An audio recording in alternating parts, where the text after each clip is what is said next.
The art of सारा ये एक मिस्ट्री ड्रामा सीरीज है और नेटफ्लिक्स और हिंदी में रिलीज हुई। और मैं आप लोगों को ये भी बता दूं कि इस सीरीज की टोटल 8 एपिसोड्स हैं और हर एपिसोड ही 40 से 50 मिनट के बीच की है। खैर मैं ये सीरीज देख चुका हूं और मैं आप लोगों से अपने इस रिव्यू के जरिए मेरा इस सीरीज को देखकर जो भी एक अच्छा या बुरा एक्सपीरियंस रहा है वो शेयर कर रहा हूं। तो चलिए बिना कोई टाइम वेस्ट करे बात कर लेते हैं कि मेरा इस सीरीज को देखकर एक्सपीरियंस कैसा रहा। तो पहले तो मैं आप लोगों को इस सीरीज की कहानी के बारे में थोड़ा बहुत बता देता हूं। आप इस सीरीज में देखेंगे एक यंग लड़की सारा की कहानी जो एक लग्जरी फैशन ब्रांड की शुरुआत करती है ताकि वो अल्ट्रा रिच लोगों से पैसा बना सके। लेकिन जब सारा का मर्डर हो जाता है तो फिर एक डिटेक्टिव उसके केस को इन्वेस्टिगेट करना शुरू करता है और उसको सारा के बहुत से डार्क सीक्रेट्स के बारे में पता चलता है। तो आखिर ये सारा असल में कौन थी और उसको किसने और क्यों मारा है वो सब जानने के लिए आपको देखना होगा इस सीरीज को। अब बात करें कि मेरा एक्सपीरियंस इस सीरीज को देखकर कैसा रहा। तो देखो ये सीरीज एक मिस्ट्री ड्रामा है जिसमें आपको कोई एक्शन देखने को नहीं मिलेगा, तो आपने एक्शन को अपने माइंड में रखकर ये शो नहीं देखना है।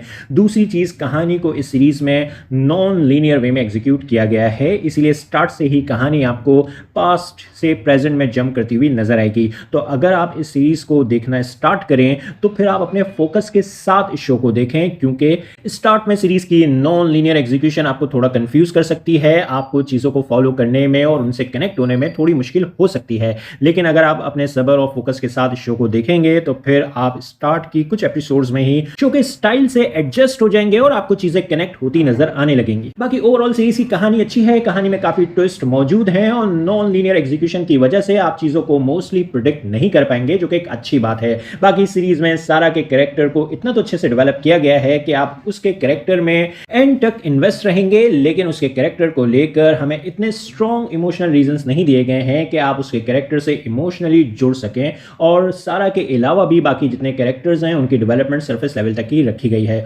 ऑल्दो कैरेक्टर्स सीरीज के इंटरेस्टिंग हैं, लेकिन आपको उनमें इमोशनल वेट की कमी जरूर फील होगी। इसके अलावा सीरीज में थोड़े बहुत बिलीवेबिलिटी के इश्यूज भी मौजूद हैं, लेकिन हाँ एक्टर्स की परफॉर्मेंसेज आपको इस सीरीज में अच्छी देखने को मिलेंगी। सीरीज का म्यूजिक और प्रोडक्शन वर्क वो सब कुछ भी अच्छा है। इन शॉर्ट मेरी नजर में एक एंजॉयबल मिस्ट्री ड्रामा सीरीज है, इसलिए मैं सीरीज को रेट करूंगा 8 आउट ऑफ 10 और आप लोगों को सजेस्ट करूंगा कि अगर आप लोगों को मिस्ट्री ड्रामास देखना पसंद आते हैं तो फिर ये सीरीज आप लोग जरूर देखें, एंजॉय करेंगे। और हाँ अच्छी बात यह है कि सीजन 1 में ही कहानी को खत्म भी कर दिया गया है, आपको सीजन 2 का वेट नहीं करना पड़ेगा और आप चाहें तो ये शो फैमिली के साथ देख सकते हैं, लेकिन आपको इस सीरीज में अडल्ट लैंग्वेज जरूर सुनने को मिलेगी, ब्लड और वायलेंस देखने को मिलेगा। तो आप लोगों को ये शो कैसा लगा अपने ओपिनियंस कमेंट बॉक्स में जरूर दें। मेरी वीडियो पसंद आई तो लाइक करें, चैनल को सब्सक्राइब करना मत भूलें। फिर मिलेंगे किसी और वीडियो में। शुक्रिया।